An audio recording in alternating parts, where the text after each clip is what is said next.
তৃণমূল নেতাকে গুলি চালানোর ঘটনায় গ্রেপ্তার হয়েছেন কোচবিহার উত্তর কেন্দ্রের বিজেপি বিধায়ক সুকুমার রায়ের পুত্র দীপঙ্কর রায় ও তার এক সঙ্গী।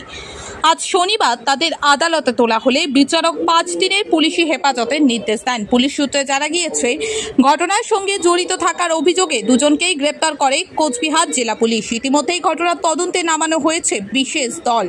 পুলিশ সূত্রে খবর, ঘটনার ব্যবহৃত আগ্নেয়াস্ত্র উদ্ধারের পাশাপাশি অন্য অভিযুক্তদের খোঁজ চলছে। শুক্রবার কোচবিহার জেলা দায়রা আদালতের শুনানির সময় পুলিশের পক্ষ থেকে 7 দিনের হেফাজতের আবেদন জানানো হলে বিচারক তা 5 দিনে মঞ্জুর করেন। খুব গুরুত্বপূর্ণ মোকদ্দমা, তার কারণ এই মোকদ্দমাটি আসামি আছে কুচবিহার উত্তর বিধানসভা কেন্দ্রের বিধায়ক মাননীয় সুকুমার রায়। এই মোকদ্দমায় তার পুত্র দীপঙ্কর রায় এবং তার গাড়ির চালক উত্তম গুপ্তাকে পুলিশ গ্রেপ্তার করে এবং পুলিশ আজকে আদালতে এই দুজন আসামিকে প্রডিউস করে এবং পুলিশ এই দুজন আসামিকে 7 দিনের জন্য রিমান্ড চায়। কী জন্য রিমান্ড চায়? যেহেতু এই মোকদ্দমার অভিযুক্ত, প্রধান অভিযুক্ত আমরা বলবো উত্তরের বিধায়ক সুকুমার রায়, যিনি এই মোকদ্দমার সঙ্গে অঙ্গাঙ্গিভাবে জড়িত, এবং বাকি আসামিদেরকে ধরার জন্য এবং যে অস্ত্র দিয়ে প্রকাশ্য রাত্রিবেলা একজন যুবককে নৃশংসভাবে নির্মমভাবে হত্যা করবার জন্য গুলি করা হয়েছে, যে এখনও হাসপাতালে মৃত্যুর সঙ্গে পাঞ্জা লড়ছে। তাই আমরা মহামান্য আদালতের কাছে বক্তব্য রেখেছিলাম যে এই মোকদ্দমার আসামি একজন প্রভাবশালী, একজন পশ্চিমবঙ্গ বিধানসভার বিধায়কও বটে। সেজন্য এই মোকদ্দমার পুঙ্খানুপুঙ্খভাবে মহামান্য আদালত সমস্ত কাগজপত্র দেখলেন এবং পুলিশ যে 7 দিনের রিমান্ড চেয়েছিল মহামান্য আদালত 5 দিনের মঞ্জুর করেছেন এবং এই মোকদ্দমার আসামিদের জামিনের আবেদন নাকচ করেছেন।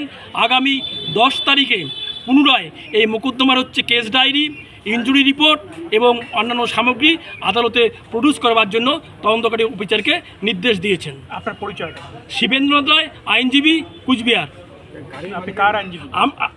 আমি হচ্ছি বাদীপক্ষের আইনজীবী এবং আমরা আদালতের কাছে বারবার বলেছি, যেহেতু এই মোকদ্দমাটিতে একজন বিধায়কের নাম জড়িয়ে আছে, তিনি একজন প্রভাবশালী এবং গাড়িটি হচ্ছে সুকুমার রায়ের গাড়ি, তার নিজের ব্যবহৃত গাড়ি, এবং এই গাড়িটি সুকুমার রায় নিজে ব্যবহার করেন, যার নাম্বার হচ্ছে WB64AE 1813।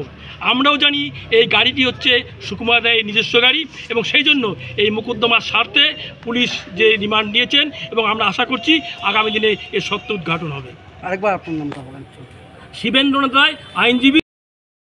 ঘটনা ঘটেছে, সেখানে আশেপাশে কোনো লোক বেরোলো না, দেখলো না, আশেপাশে বাড়িঘর আছে, বাড়িঘর আছে, পাবলিক প্লেস, দেখলো না। রাত্রি 11টার মধ্যে কত লোক চলাচল করে। না না, আগে আমরা করিনি।